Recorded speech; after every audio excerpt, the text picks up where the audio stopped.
Okay, recording started. Hello. This might end up being a video on my channel. I don't know. Yesterday was really rubbish day after a whole day of recording going wrong because my VR was just shutting down halfway through recording all day long. So I never got the video I intended to make made at all. A whole day's work wasted. After all of that, then finding out from race department that we'd lost Sabine Spit at such, well, just that was just a knock me sideways, that did. Um, uh, so yeah, I decided today to try and get on with some stuff. And the video I was going to make was going to be about the new update. Reader Studios brought out update 1.1.2.5 for Automobilista 2, and then they've updated it again with a small patch with patch notes. And I was going to make a video on that. You know, they've updated tyres on some of the cars, like this one, for example, the V8. They've updated the sidewall stiffness of the tyres and plus the centre of gravity. The 1960 stock cars, touring cars, they've had an update to their force feedback.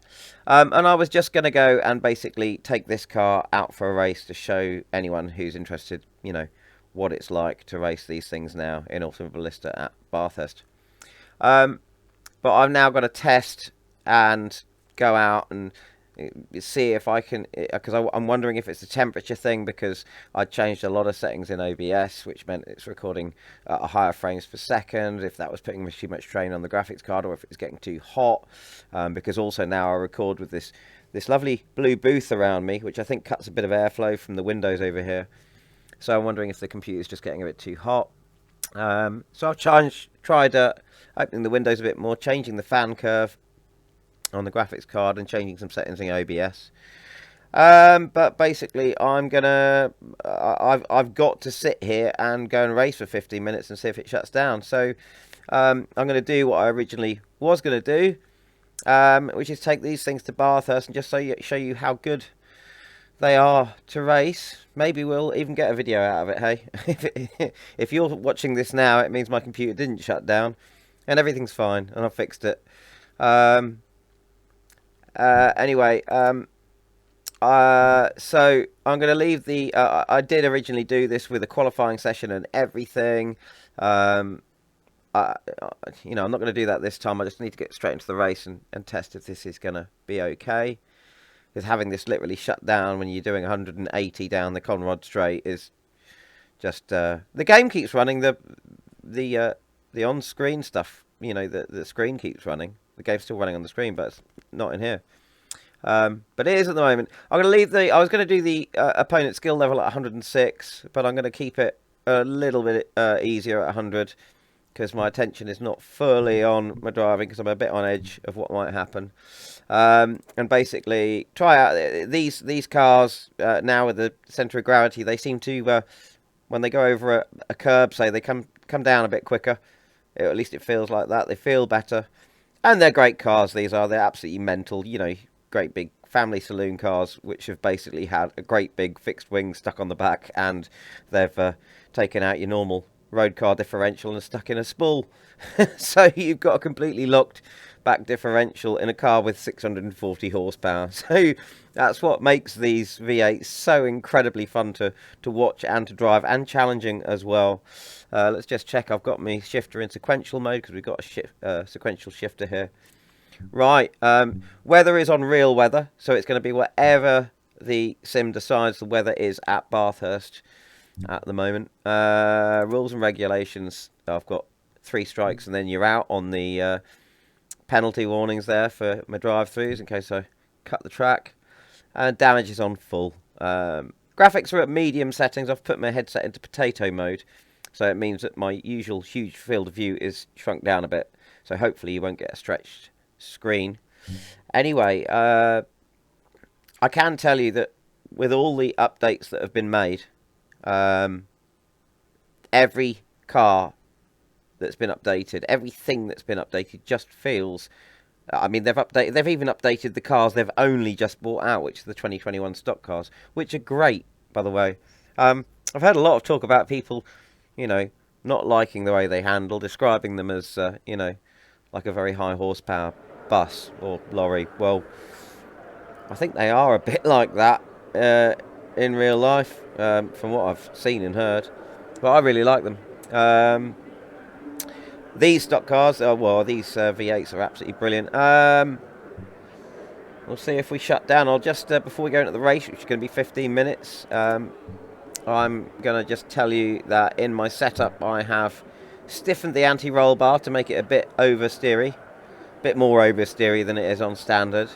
I have also, and by the way, this is important, your default camber setting on these is quite high, so at 4 by default, by default on the front wheels you've got a camber of -4 and on the rear a camber of -3. I've taken that down to -3 on the front and -2 on the back. If you have trouble getting out of tight slow corners like Adelaide, where you've got 90-degree turns, it's all too easy when you get out, when you're exiting the turn, to use a little bit too much throttle and you spin the car and it goes completely, you know, ends up facing the wrong direction. Lower your camber angles. It makes a huge difference to the way the car feels. It's the same with the Porsche Cup in R Factor 2, which runs cambers of about 5 degrees. It's ridiculous. It'll give you so much more traction getting out of corners and also under braking. And also, you know, lots of negative camber is only useful when you're really using all the cornering ability that the car has got. And I've realised I'm just not that fast. So my car's never going to lean onto the full contact patch of the tyre with the full camber on it, because I just don't use it because I'm not fast enough. So lesser camber for me is good. Anyway, there's a few of the changes. We'll get out there and see if this works. I'm not amazingly confident. And yeah, as of yesterday, race in peace, Sabine Schmidt, Queen of the Ring, winner of the 24 Hours of are just phenomenal. She was to endurance racing, I guess, what Michelle Motong was to rally driving. And also, of course, earlier this week, or just before the weekend, race in peace, Murray Walker, one of the best commentators. Well, the voice of motorsport for me. I'm going to be commentating on the race. I'm going to try and drive well. Just thinking of Sabine Schmidt there, and I'm going to try and commentate well. You know, thinking of Murray Walker. Anyway, you might not even see this video because things might crash. So let's just race, and hopefully at least we won't have a crash in the race. Right, time to do it. So we're on the grid here at Bathurst, and we are green. Off we go round Murray's corner. Oh, and there you go. I'll spun it straight away. And there's me going on about how if you adjust the tyres correctly and use too much throttle, you won't spin it. Well, that just proves that you still can. I was a little bit too eager on the throttle there. Ooh. Things also feel a bit weird because I'm not in my usual field of view. Anyway, a lot of catching up to do now as we go up the mountain straight. And, get a little bit of front end lift as we go over the crest there. That spot was the cause of many accidents in the past with cars and motorcycles that would lift as they went over that crest. Not so much these days with more complex and more advanced aerodynamics. Let's try and take it easy around the cutting, not use too much throttle on the exit there. Very easy to do that. We are catching the cars as we come up through Frog Hollow. Frog Hollow for some reason always reminds me of Lord of the Rings. Don't know why. But we are catching as we come through McFlarney's Park, approaching the skyline. Very light on the brakes. Got to slow down coming down the dipper, but light on the brakes. All too easy to brake too hard and lock up because, of course, you've got the force of gravity wanting to pull you down the mountain. And try and get a nice exit out of Forest Elbow here so we can maximise our speed on the Conrod Straight. Cars get up to around 292 kilometers per hour, 180 miles per hour here, so aerodynamics really come into effect, and yes, we're getting that now. The slipstream is in full effect. Can we make an overtake past this yellow and green car? We've done it. Can we make it stick? We have indeed. We've made one place. There's 32 of us on track here. And the car is feeling great as I just get a little bit sideways under braking there, trying not to go into the back of the yellow and green car. There on my left. Hard on the brakes for Hell's Corner. Called such because there used to be a tree stump on the inside of that corner, and say if you were on a motorcycle and you hit that, well, that's a bad end to your day. This game, Automobilista 2, runs so well in VR. The problems I had in VR yesterday are definitely to do with my equipment and my settings in OBS. I don't get any problems running this when I haven't got OBS running. That's nothing against OBS, it's probably because I've changed some settings, which I think has just put, as I said, more of a strain on my card. So far so good, but it usually, as of yesterday, was crashing out after about 7 minutes of racing, so I think it might be a temperature thing. Anyway, back to the race. Little bit of a lift over the crest. Oh! Slightly unsettled because I think I lifted a bit too abruptly over the crest there. We've got the green and yellow car having a sniff around my back end. Is he really going to go for an overtake through the dipper? He is! Very brave overtaking move there from the AI, but unbelievably managed to do it cleanly through that section of the track, which is very slender and very twisty. Absolutely amazing overtaking move there. So close, not much space between my car, his, and the wall on the other side. Amazing stuff as we come down to the chase. Let's see if we can. Right, we're getting close.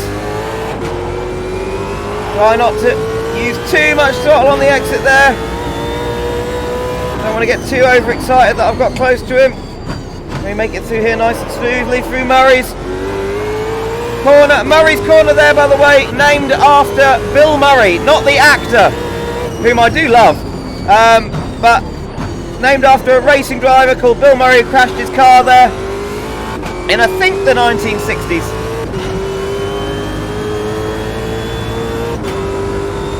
But can't say the word Murray without saying a race in peace for Murray Walker.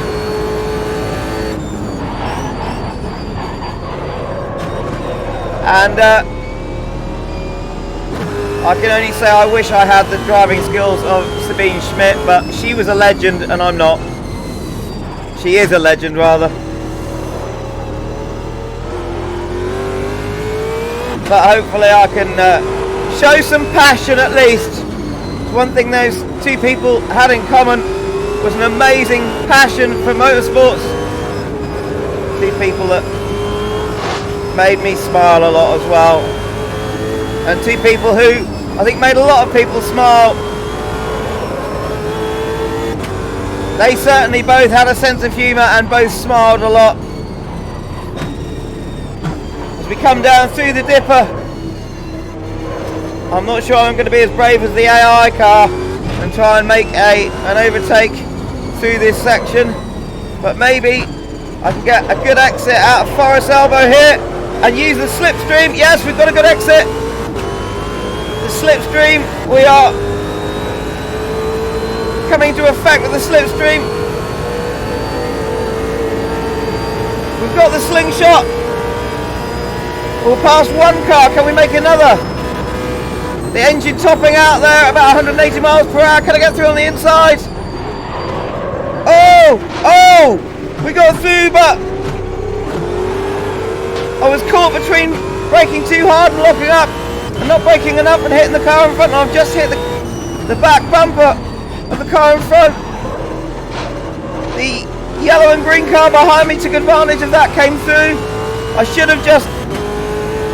was too greedy there. I should have been happy with just making one overtake. But we're back onto the mountain straight now. Another fast straight where I should get a bit of slipstream, catch up again. See if we can get caught up nicely by the time we get to Griffin's Bend here. Oh, we just kissed the back end of the black, blue and green car, black, yellow and green cars. Bumper there. Close behind him. Through the cutting. And oh my word, we're getting through at Quarry. We're side by side here. But he's just got it.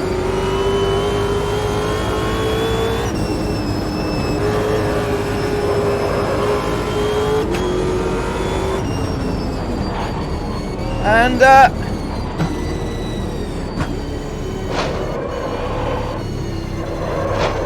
can we get that place back on the Conrod straight?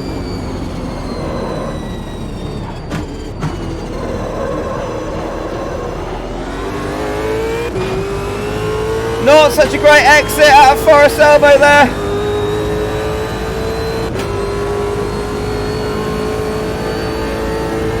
But we're getting some slipstream. Moving to the outside, but so is he.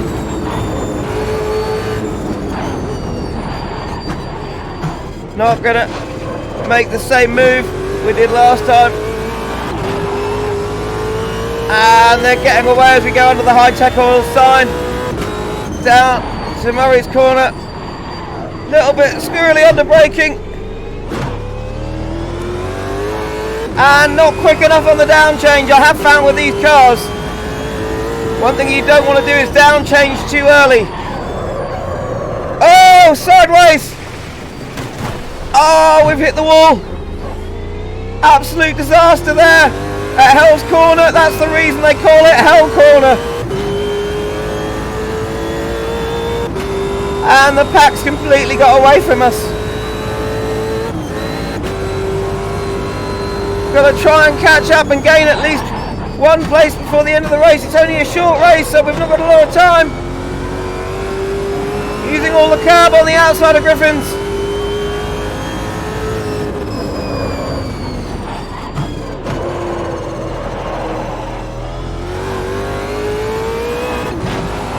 And all the curb on the inside there coming up to Quarry. Oh, so close to the wall. As he comes through Fog Hollow. All the curb on the inside, all the curb on the outside.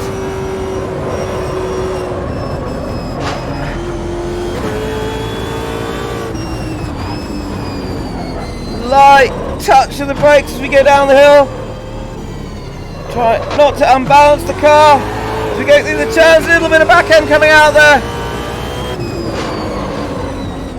And may have come into Forest Elbow a little bit too hot. Definitely coming out too hot as the back end steps out like some wild breakdancer. And a chance for a bit of respite. Now we can relax on the straight, but it won't last for long as we come down to the chase.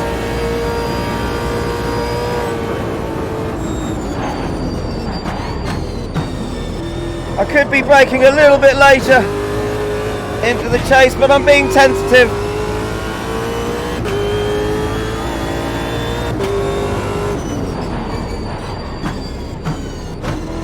Yeah, if you down change too early with that spool differential, you don't want those two wheels slowing down too quickly under engine braking,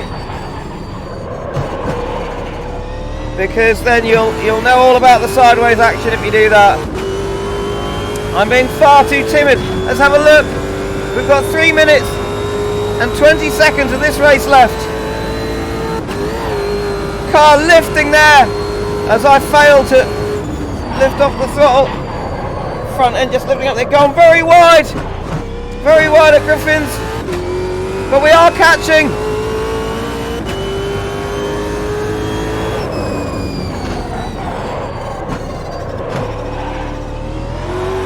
Through quarry, sorry, cutting. Now through quarry, close to the wall, through Frog Hollow. So close to the wall through McPhillamy Park. Oh! On the grass, on the gravel even. As we come down, the S is through the dipper. Car just slightly grounding out though. One thing I have done with the setup that I didn't mention was stiffen the springs. There's not much bump stop available on these cars to stop it grounding out, so I've stiffened the springs to try and make up for some of the compression that happens as you go through that section. Stop the car grounding out so much, and it has worked, but it still does a little bit.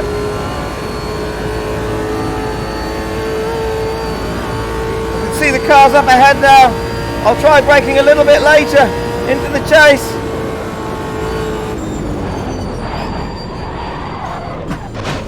Oh, up on the curb. That was me getting a bit nervous about not stopping in time, so I've overcompensated.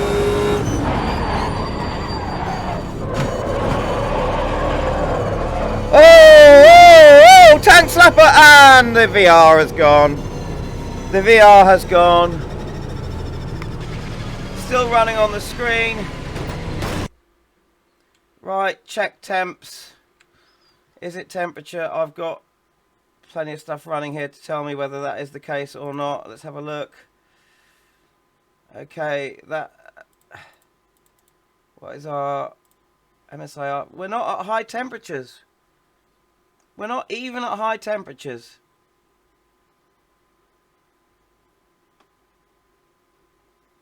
So therefore it has to be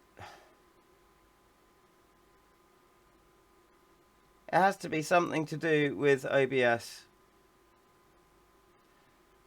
Well, sorry folks.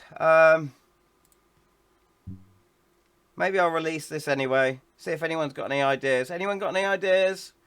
It might be because I've decided to, rather than use... I used to record with base canvas resolution and output resolution at the same resolution exactly. I'm now downscaling. So maybe I'll have a go with changing that back. Anyway, for what it's worth, I hope you enjoyed the racing. I hope you can see that the racing is that good in Automobilista 2 by Reza with the V8 stock cars at Bathurst. And for those recently departed, race in peace.